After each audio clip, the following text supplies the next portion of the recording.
5 intelligent ways to deal with non-communication in your marriage. Hi friends, welcome to Marriage Realities, a comprehensive relationship channel. Today's video is all about dealing with non-communication in your marriage. As you know, your married life will always remain an emotional bond between you and your spouse. And the way your emotions are shared and cared by your spouse decides the level of happiness you're going to enjoy in your marriage. Your life is linked to your spouse until the day you live. So it's only natural you want him or her to be communicative towards you. And you feel loved only when you can talk about anything under the sky with your spouse. But many a time you feel rather apprehensive to communicate with your spouse about many things. It might be family matters, personal problems, or work-related issues. In fact, after a few years of your married life, the communication gap between you widens rather alarmingly. Isn't it true that you had so much to talk with your spouse before your marriage and so little to talk after a few years of your marriage? It is a hardcore truth that a huge communication gap between you and your spouse develops after a few years go by. It is a harsh reality that when you're home, you spend your time alone and away from your spouse doing your own thing. You hide your feelings from your spouse. You talk with your spouse only when it is necessary. And whenever you talk with your spouse, it is almost always about some mundane family issues or financial matters. Nothing to feel excited about. This is indeed sad. During the initial days of your marriage, you had so much to talk with your spouse. You laughed together. You had fun together. You spent most of your time together. Both whispered sweet nothings to each other. But the whole scenario changes after a few years of your marriage. Yes. Just a few years after your marriage, you search for topics to interact with your spouse. This is not how your married life should be. When you cease to communicate with your spouse, a definite rift develops between you. You should immediately step forward to repair the non-communication ailment in your married life. Are you wondering about the ways to deal with non-communication with your spouse? This video will be showcasing 5 simple ways to improve your communication with your spouse. The number 1 way to deal with non-communication with your spouse is to become more tolerant. When you're intolerant towards your spouse, whatever he or she does makes you feel annoyed. In your intolerance, you dislike the habits of your spouse. You're annoyed with the way your spouse does his or her work. When you're impatient, you utter biting words which hurt the feelings of your spouse. Consistent intolerance makes your spouse withdraw away from you.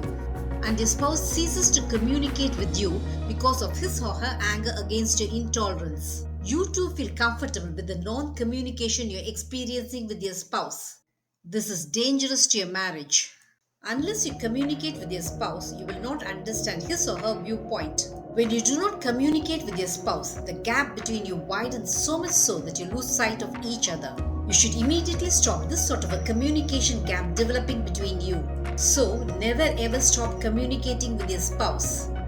Forgo your impatience towards your spouse.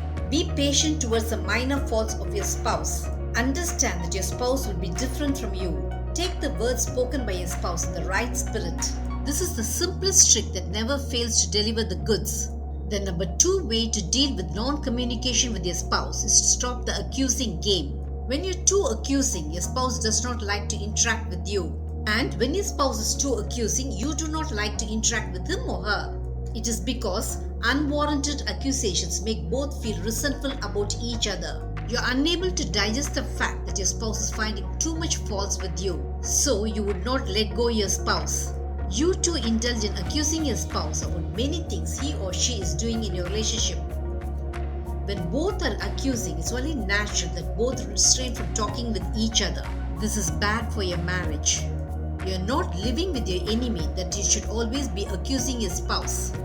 Understand what your spouse is trying to convey to you in the right perspective. When you have any doubts, ask for an explanation from your spouse. Accept the explanation your spouse offers you. When you avoid being accusing towards your spouse, it easily narrows down the communication gap between you. The number 3 way to deal with non-communication with your spouse is to be interesting to him or her. Conversation between you comes to a grinding halt when you're not interesting to your spouse. What does it take to be interesting to your spouse? Let us look at it from both the angle of husband and wife. When your husband always talks about gadgets, cars, and sports, you become bored to death.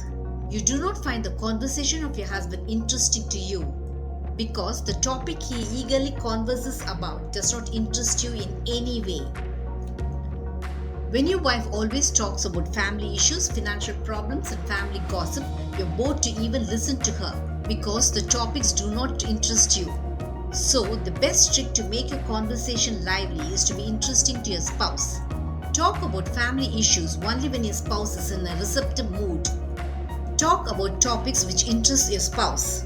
This is a simple trick which makes your communication lengthen and grow. The number 4 way to deal with non-communication with your spouse is being empathetic.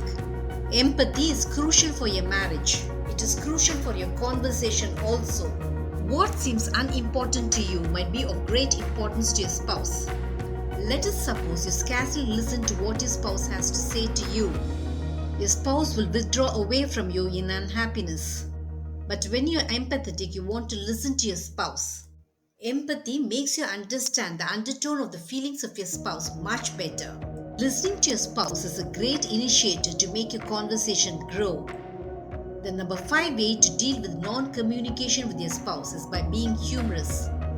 When you're morose and serious all the time, your spouse will feel apprehensive to interact with you.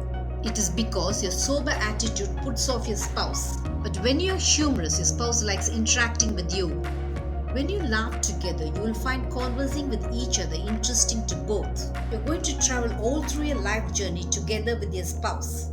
So, it is of paramount importance that there is no lack of communication between you. Did this video make you understand the simple techniques to improve communication with your spouse? Marriage Realities will have many such relationship eye-openers. Subscribe to my channel to understand your marriage in a new light. Press the bell icon for updates about my latest relationship videos.